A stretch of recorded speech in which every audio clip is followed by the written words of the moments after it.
Vou Te Dizer, o podcast do Instituto PG.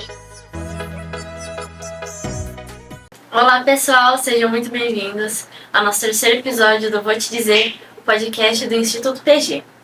A nossa convidada de hoje, ela é psicóloga, psicoterapeuta, neuropsicóloga e psicóloga hospitalar. Ela já trabalhou na igreja como presidente da Sociedade de Socorro da Estaca Ponta Grossa, presidente das moças da Estaca São Paulo Sul, diretora de comunicação da Estaca São Paulo Sul e atualmente serve como psicóloga clínica do Comitê de Saúde dos Missionários da Área Brasil. A irmã Ludmila Montandon Pires. Seja muito bem-vinda. Obrigada, Paloma. É um prazer estar aqui com vocês. Prazer é nosso. Meu primeiro podcast, só estreando aqui. Que legal. Obrigada pelo convite. Nós que agradecemos. O nosso tema de hoje é sobre os dois maiores problemas de saúde mental da atualidade, que é a depressão e a saúde mental. E vamos começar com uma visão bem clara assim. Como a senhora descreveria a depressão no geral? No geral? Uhum. A depressão, ela é um problema de saúde mental, porque ele acaba debilitando muito, né, a vida das pessoas, principalmente quando ela vai se agravando. Então, o que é a depressão? É uma tristeza consistente. Então, a tristeza é algo que a gente sente ao longo da vida e normalmente tem um episódio relacionado àquela tristeza. Então, eu tive o falecimento de alguém que eu tenho muita estima, é esperado que eu sinta alguma tristeza. Eu perdi o emprego, eu me decepcionei com alguma pessoa, com alguma situação. Então, a decepção, a frustração, ela pode gerar uma tristeza. Só que o tempo vai passando, a gente vai elaborando aquela experiência e essa tristeza vai se dissipando. Esse é o natural, esse é o esperado na vida. Então, como que eu sei quando eu estou sentindo tristeza e quando eu estou sentindo depressão? É quando essa tristeza ela não passa. E aí chega um momento em que eu não tenho mais um episódio localizado. Né? Isso aconteceu e aí eu fiquei triste. Você não tem mais um objeto ali. É como se isso tivesse tornado um hábito ficar triste, por exemplo. E aí não tem um motivo exatamente. Você começa a mesclar o sentimento com a sua própria identidade. Então, a pessoa vai mudando do eu estou triste pro eu sou triste. Eu estou sem energia pro eu sou sem energia. E aí você vai percebendo que os comportamentos da pessoa vão mudando. Né? Então, os hábitos que ela tinha antes, né, da depressão, às vezes eu gosto muito de uma coisa e aquilo me dava prazer e eu praticava aquele hábito ali com alguma constância. Eu vou deixando de fazer. Entendi. Nossa, essa sua explicação foi tão boa que já respondeu uma pergunta aqui, né? Tem aqui, ó, qual a diferença entre tristeza e depressão? Então, a senhora já deu um gancho. E quais são os tipos de depressão? Olha, a gente tem alguns manuais, né? São já estabelecidos dentro da comunidade médica de classificação de doenças. No Brasil, a gente usa o CID. No CID, a depressão ela é colocada como uma doença crônica. E uma doença mesmo, que precisa de tratamento, tanto psicoterapêutico, né, que é a minha área de atuação, quanto médico. E quem cuida dessa área é o psiquiatra. Então, acho que foi essa a pergunta que você fez ou eu estou confundindo? Não, exatamente. Quais são os tipos de depressão? E só um adicional nessa pergunta. Se nesses tipos de depressão tem algum nível. Por exemplo, eu comecei com a tristeza, aí já fui pra depressão e, tipo, vai subindo o nível. Tem sim. Então, a gente tem depressão unipolar, que é aquela depressão clássica, né, a depressão pura, entre aspas, que é basicamente a tristeza. A pessoa, ela tem aquela tristeza muito forte, perseverante, né, ela persevera naquela tristeza ali, é como um outro modelo, né, de percepção para diferenciar tristeza e depressão. é quando o pensamento é perseverativo. Você vai lá e explica, a pessoa racionalmente compreende, mas ela não muda como ela percebe a situação. Entendi. Então, a gente tem a unipolar, que tem só essa parte da tristeza, só aquela baixa energia, né? Assim fala. A gente tem a depressão bipolar, que ela demora mais para ser diagnosticada, ela tem um diagnóstico mais difícil, mais complexo.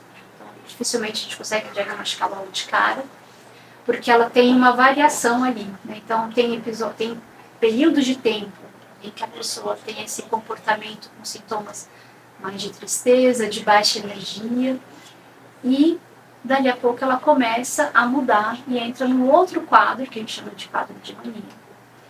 E ela começa a ter aquela animação, aquela euforia desproporcional. Os dois são desproporcionais para o contexto. Entendi. Então, tanto aquela tristeza enorme é desproporcional para o contexto, quanto aquela euforia é desproporcional para o contexto. Então, que aí a gente chama de bipolar, né? Sim. Tem essa alteração. Geralmente diagnostica um pouquinho mais tarde, porque é mais complicado.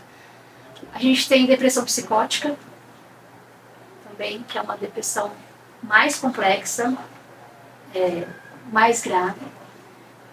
Começa normalmente quando a pessoa já está com esse quadro de sintoma depressivo mais agravado, essa tristeza, esses sentimentos e pensamentos ruminatórios, né, de autodepreciação maiores, e ela começa a ter alguns episódios de alucinação. Ela começa a ter uma impressão muito real de que ela está vendo ou ouvindo alguma coisa. Então, a pessoa vai pensando tanto, por exemplo, em questões de baixa autoestima, né? Que ela começa a ouvir e já não consegue diferenciar mais se aquilo é um pensamento ou se ela está ouvindo externamente. Então, tem níveis também de agravamento, né? Para responder a sua pergunta. É por isso que, como eu citei para você, lá desde o CID, né, que é a Classificação Internacional de Doenças, a depressão ela é classificada como uma doença crônica, porque ela vai se cronificando, ela vai piorando com o tempo. Então é essencial que a gente cuide dela quanto mais rapidamente possível. Ela não vem só de uma questão comportamental. Ela tem também uma base neurofisiológica.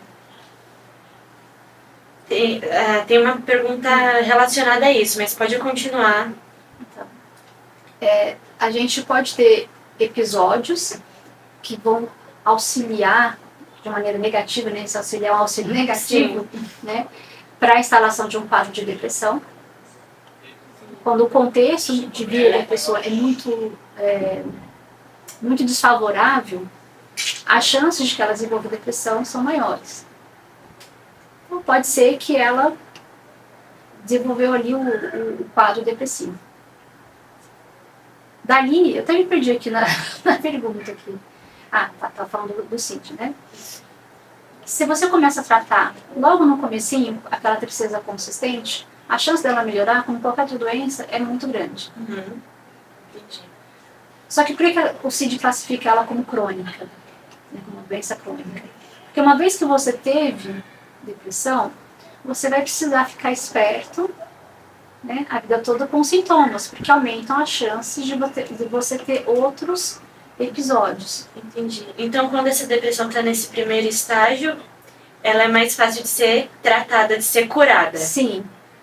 Agora, no nível psicótico, né? Esse é o nome? A depressão psicótica é muito mais difícil. Todos elas têm tratamento.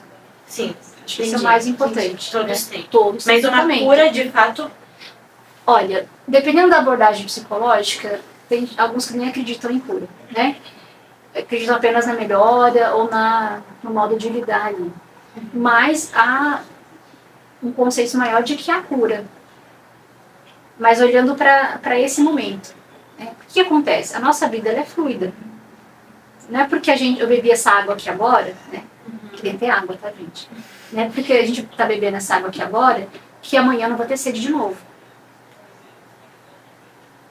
Então, não é porque eu resolvi um problema agora que daqui a uns anos eu não vou ter esse problema novamente ou vou ter outros tipos de problema.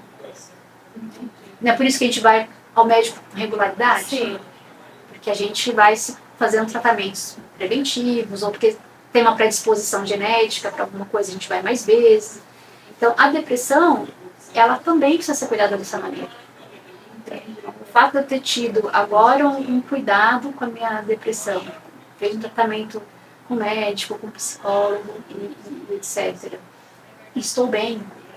Então, não preciso de medicação, né?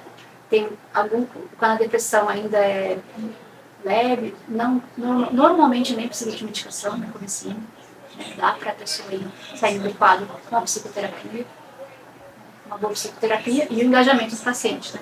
Essencial sempre.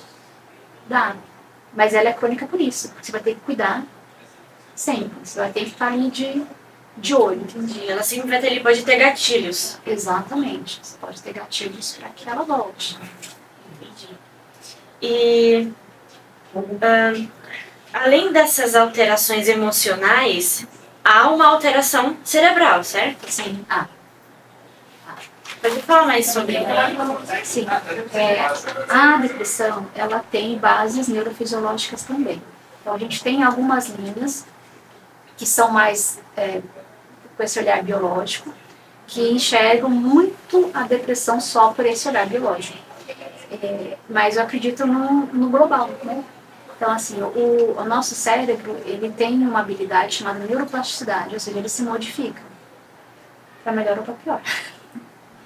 Então, a depressão, o que acontece no cérebro? A gente tem a diminuição de alguns neurotransmissores, né, que são componentes químicos ali, produzidos no nosso cérebro, que estão em uma quantidade mais baixa.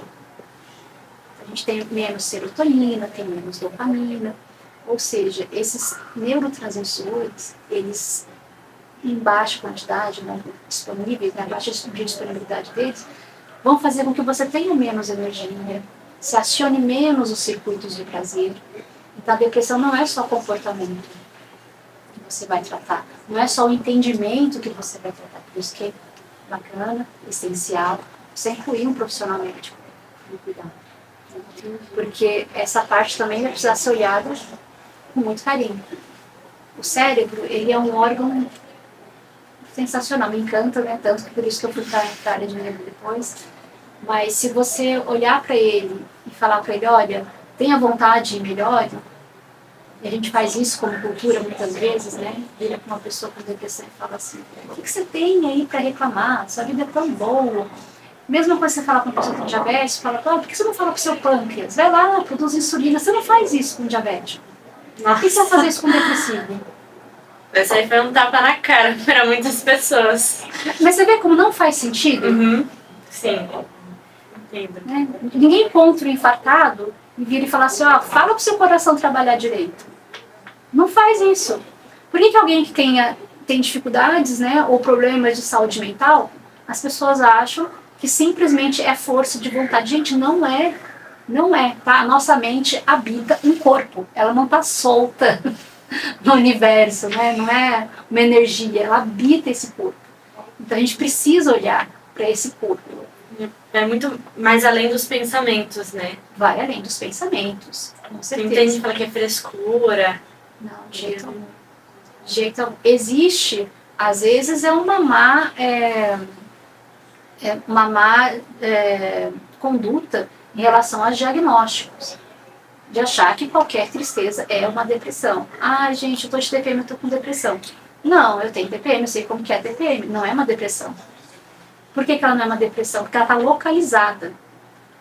Eu estou me sentindo mal porque meus hormônios estão alvoroçando dentro de mim. Então eu estou com esse mal-estar. Estou com mal-estar físico. Não é uma depressão. Às vezes a pessoa está com hipotireoidismo. E vai ter alguns sintomas, né, de baixa energia. Estou depressivo. Não, você não está. Você precisa de um endocrinologista. A pessoa está deficiente de vitamina D. Não tem muita energia. Você está sem vitamina D. Você vai precisar fazer uma suplementação. Acompanhar com o médico, tomar sol, etc. Entende? Não dá para a gente psicologizar o mundo e culpar o nosso cérebro por tudo que acontece. Não dá. A gente tem que olhar para o ser integral. Muito obrigada. E com relação aos fatores de risco, eu dei uma estudada, assim, bem básica, e eu tentei entender um pouco, na verdade, sobre o neuroticismo. E parece que isso é um fator de risco para depressão. A senhora pode explicar melhor o que é o neuroticismo e como ele pode contribuir para a depressão? Esse termo que você está usando é um termo que eu não costumo usar muito, assim, vou até arriscar aqui, ver se eu entendo o que é isso, né? Se estiver falando da área psicanalítica, está falando que a pessoa neurótica tem mais tendência à depressão. Não sei se é dessa fonte que você está trazendo. Mas se for esse pensamento, neuróticos somos quase todos nós. Então todo mundo tem alguma neurose ali, né? Alguma questão que pega mais e fica disfuncional no contexto. Quanto mais disfuncionais nós somos, maior a tendência para a depressão. O que eu vejo como predisposto, né? Que cidadão eu vejo como mais predisposto? Aqueles que têm uma dificuldade de elaboração das frustrações. Então, a pessoa que tem mais dificuldade para elaborar a frustração, ela tende a ter mais dificuldades a lidar com os efeitos negativos dos eventos da vida. E muitas delas tendem a atribuir ao seu valor pessoal aquele acontecimento. E aí isso leva ela a um quadro depressivo. Então, se a gente for pensar no contínuo de tempo, né? Pensar na nossa linha da vida. Quanto mais jovem a gente vai aprendendo a lidar com a frustração, que a raiva, ela, por exemplo, né? Quando fala, tenho depressão e fico com raiva, né? Sou raivosa, tá deprimida, fico raivosa. Não é só baixa energia, não. Às vezes a gente tem aquela ideia de que o deprimido é sempre aquele cara prostrado, né? Paradão. Não é. Pode ser uma pessoa estressada. Pode ser uma pessoa estressada também. Pode ser uma pessoa estressada também. Porque os dois estão lidando com frustração. E a raiva, né? Normalmente a raiva é o que a gente vê no estressado. Né? Eu vejo, estou com raiva e falo, tu tá estressado. Ambos vêm da frustração. Ninguém fica com raiva quando os desejos são atendidos. Não existe isso. Então, a primeira emoção é a frustração. A raiva vem depois. A tristeza muitas vezes vem da decepção. Não tem decepção se meus desejos estão atendidos. Então, de todo caso, a gente vai ter que lidar com a frustração. Então, quando a gente vai conseguindo elaborar melhor as nossas frustrações desde cedo e vai conseguindo entender que os nossos erros, né, que vão fazer parte da vida, que as coisas que nós desejamos e não nos aconteceram, nem todas dependem do nosso esforço, ou que simplesmente, às vezes a gente vai ser frustrado e esse é o caminho da vida mesmo, e eu vou encontrar um outro caminho, já que essa porta se fechou, eu vou encontrar na outra aberta, eu vou aprender a abrir essa porta, que a gente chama de resiliência. Então, alguma coisa não deu certo aqui, vou tentar de uma maneira diferente mais adiante. Quanto mais o indivíduo vai aprendendo a lidar com isso, mais forças ele vai ter para lidar com os eventos potencialmente depressivos. Entendi. Então a senhora diria que a raiva ou a tristeza, ela seria uma consequência da frustração? Sim. Mas uma consequência negativa quando ela não sabe lidar com os problemas. A gente não tem um caminho só. Né? Eu posso me frustrar e aceitar aquela frustração, aceitar que não deu certo, e dali fazer outra coisa com aquilo que eu recebi. Aquela frase dos avós, né? A gente faz a vida dá limão, a gente faz uma limonada. Então, dá para fazer isso também. E a gente conhece histórias belíssimas, né? De pessoas que vivenciaram episódios muito difíceis, frustrações muito significativas, e conseguiram transcender aquilo ali. Foram resilientes. Só que nem sempre a gente adquire esses recursos ao longo da vida. A gente tem falhas no nosso ambiente. Né? Então, a gente tem falhas no suporte familiar, a gente tem falhas no suporte social. E quando eu falo isso, não é para responsabilizar de maneira culposa, né? É culpa dos meus pais, é culpa das minhas mães. É aquela música do Renato Russo, né? Uhum. Você culpa seus pais por tudo, isso é absurdo, né? Você se torna uma vítima, né? Tá sempre procurando alguém pra botar a culpa. Então, o vitimismo nunca é um bom caminho. Não é isso que eu estou dizendo. Porque os seus pais também tiveram os desafios deles. Sim. Mas seja lá por qual razão for, a pessoa não desenvolveu essa habilidade de lidar com a frustração ao longo da vida. Ponto. Então ela vai precisar encontrar um caminho para que ela lide com aquilo, seja em qual fase da vida for, seja criança, seja adolescente, seja adulto, seja idoso. Então quanto mais falhas nesse processo ela tiver, mais predisposta ela vai estar. Em geral, pessoas são mais solitárias, tendem a ter mais depressão. Por quê? Porque quando a gente está socializando, a gente acaba tendo, você perguntou da questão neurofisiológica, né? Sim. Então, essa estimulação social, ela também sobe esses neurotransmissores importantíssimos aí. A pessoa que não pratica exercício físico. Então, gente, aqui eu estou falando o seguinte, não é que o atleta, por exemplo, não vai ter depressão, não é isso.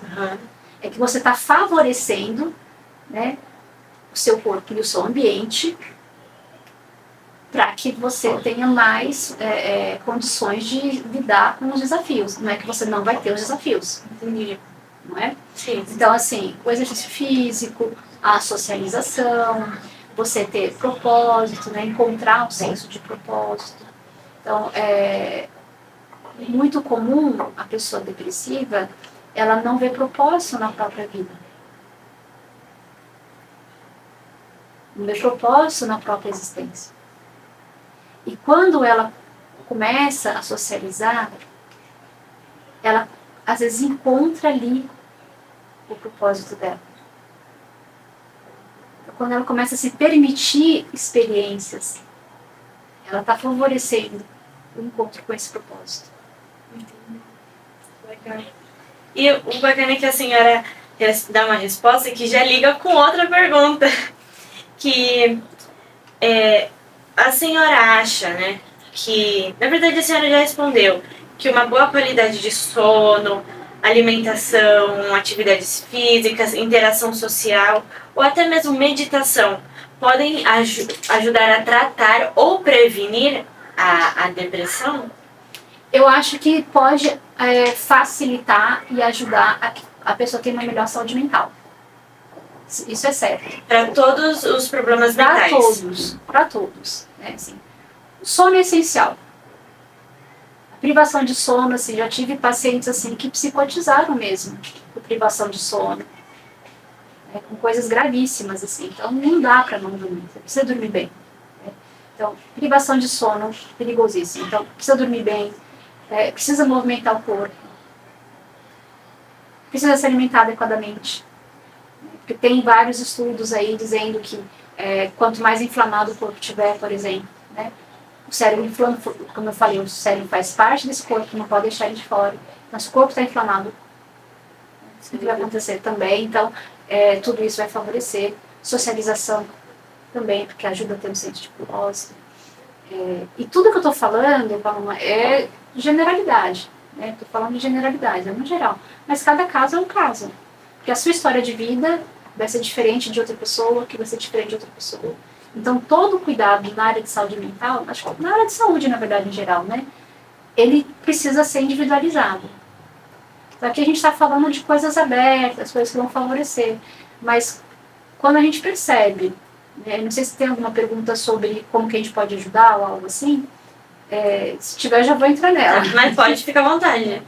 Então, se a gente percebe a pessoa próxima a nós, com esses comportamentos que eu citei, né, de baixa volição, que é aquela baixa vontade, pouca energia para tudo, as coisas todas vão perdendo a cor, adorava fazer uma coisa, não faz mais. Então, por exemplo, eu gosto de dançar, se eu não quer mais saber de dançar, você convida ela para zumba, ela não vai, você convida ela para o baile, ela não quer mais.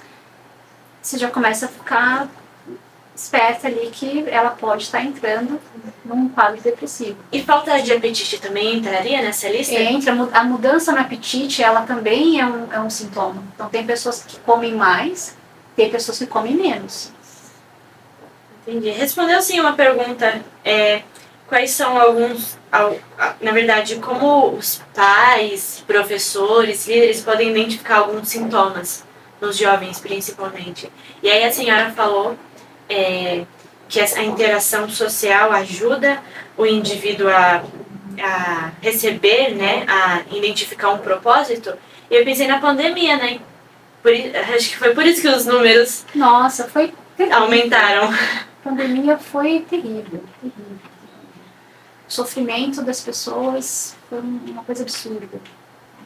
Eu trabalhei na pandemia como voluntária bem no comecinho, né, desde o começo da pandemia, 2020 todo, né, trabalhando com acolhimento de pessoas no UTI, não podiam receber ainda familiares, senão a pessoa infartou, tá lá no UTI, no meio da pandemia, quer dizer, com risco ainda de pegar a Covid, naquela situação precária, e não poder ter alguém ali nem para segurar a mão. E aí você vai querer que esse indivíduo não entristeça, não, sabe? E aí tem aqui, isso eu tô falando do paciente que tá ali hospitalizado. E os familiares que estão em casa? Com aquela aflição. Né? Que tá lá do lado e não poder. E não poder, né? E tiveram situações menos graves, né? Então pensando em jovens, por exemplo, né? Tô lembrando aqui de casos que eu atendi nessa época, né? Em consultório. Consultório online, né? Porque a gente só tinha online. Então, que a pessoa, não sou tão importante, porque ninguém lembra de mim, porque ninguém me procura para conversar, ninguém me convida para nada. E não tinha nem o que convidar, né? Era convidar o quê? Para entrar online no jogo, algo assim, que dava para fazer. Então, muitos nesse momento, além de perder a parte social, por conta da pandemia, eles entraram no mundo digital com uma força absurda. Esse mundo digital cheio de comparações que não são reais, a gente falou um pouquinho disso, né, mais cedo. Sim, sim. Então, assim, a pessoa comparando o corpo dela com o photoshopado do outro. Comparando a vida dela aqui, que é o normal, né, vai lá, arroz, feijão, né, carne e macarrão. Uhum. Carne assim, né, na época não estava tão caro, né, agora é frango e macarrão lá. Então, assim, e o prato Masterchef do outro, que aparecia na internet. Né? E aí, já entristecia. Se a pessoa gostava mais de jogos, o que cresceu de jogos violentos? Porque as pessoas não tinham onde botar a raiva, né? Não tinha onde botar a raiva, botava ali no jogo. O que aconteceu? Essa estimulação negativa piorou tudo. Então, às vezes a pessoa já tinha ali uma tristeza, um comportamento mais solitário, ela ficou pior. Então deu pra ver que uma coisa foi desencadeando a outra. Veio uma doença que aí trouxe um isolamento, e aí nesse isolamento veio a depressão, e aí dentro, né, todos os jovens entraram de cabeça no mundo digital, que aí veio a comparação com o real e a tela, né? E o que... E não só os jovens, né? Porque os idosos sofreram absurdamente. Todo mundo sofreu. Todo mundo, ninguém passou ileso.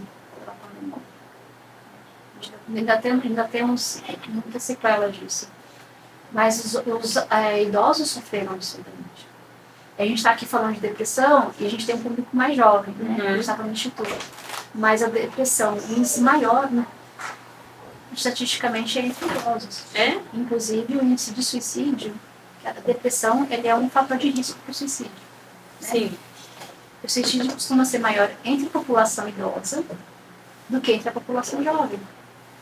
Só que a gente não pode descartar o meio cultural que a gente está. Então, culturalmente falando, o jovem, ele está aqui trazendo uma expectativa de vida, uma esperança. Né? A gente, quando olha para a juventude, a gente, nossa, o que será o futuro, Então, como se ele carregasse nossas esperanças e a prosperidade junto. O idoso, ele já passou essa fase. Né? Ele já está entrando na fase do recolhimento e tal.